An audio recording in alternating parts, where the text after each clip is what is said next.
Riyad As-Salihin, The Gardens of the Righteous, by Imam Nawawi, produced by Respect Graduate School.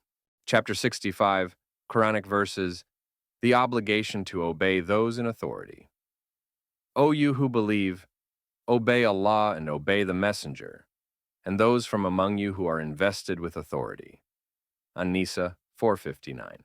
Hadith number 344, narrated in Sahih al-Bukhari, Akam 4.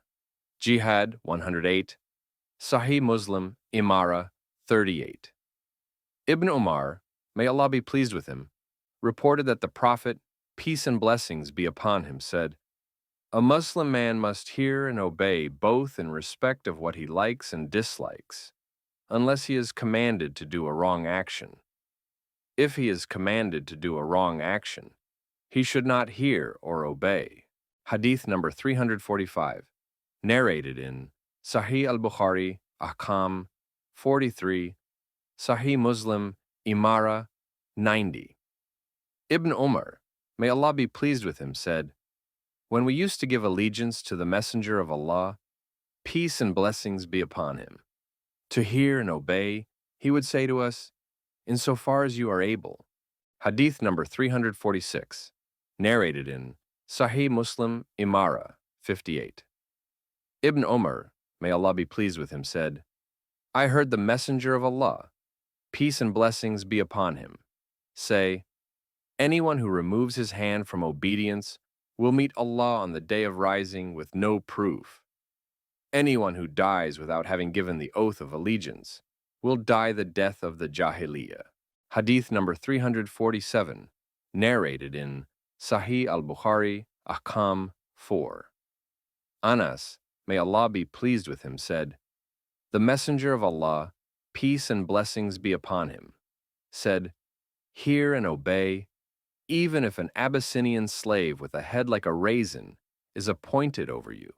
Hadith number 348, narrated in Sahih Muslim, Imara 35. Abu Huraira, may Allah be pleased with him, reported that the Messenger of Allah, peace and blessings be upon him, said, "You must hear and obey both in your hardship and your ease, and with regard to what pleases you and what you dislike, and even if you do not get your due." Hadith number 349, narrated in Sahih Muslim, Imara 46. Abdullah ibn Amr, may Allah be pleased with him, said, "Once we were with the Messenger of Allah, peace and blessings be upon him, on a journey, and we halted to pitch camp. Some of us were mending wool tents, and some of us were shooting arrows against one another, and some of us were with their camels. Then the caller of the Messenger of Allah called out, 'The prayer will be done together.' So we gathered round the Messenger of Allah, and he said, 'There was no prophet before me, but that it was a duty for him to direct his community to a good that he knew for them, and to warn them against an evil that he knew for them. The well-being of this community of mine has been put at its beginning, while the last of it will be afflicted by trials and matters which you dislike. Then there will come tribulations, which will make the earlier ones pale into significance, and the believer will say, 'This will be the end of me.' Then relief will come. Then more tribulations will come, and the believer will say, 'This will be the end of me.' Then relief will come. Anyone who wants to be removed from hell and to enter paradise, and to have death come to him, while he believes in Allah and the last day, should give to other people what he wants to be given to himself. Whoever gives allegiance to an Imam, let him give it with the clasp of his hand and the core of his heart. Let him obey him if he can.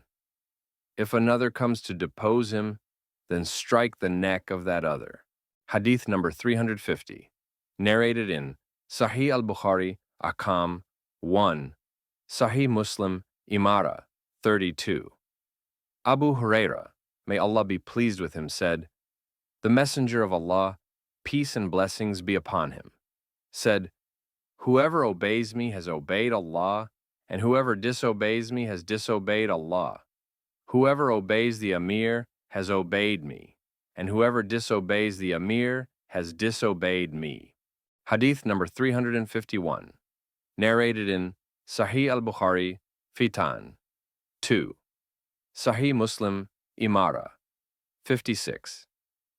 Ibn Abbas, may Allah be pleased with him, reported that the Messenger of Allah, peace and blessings be upon him, said, "Anyone who dislikes something from his Amir should be patient.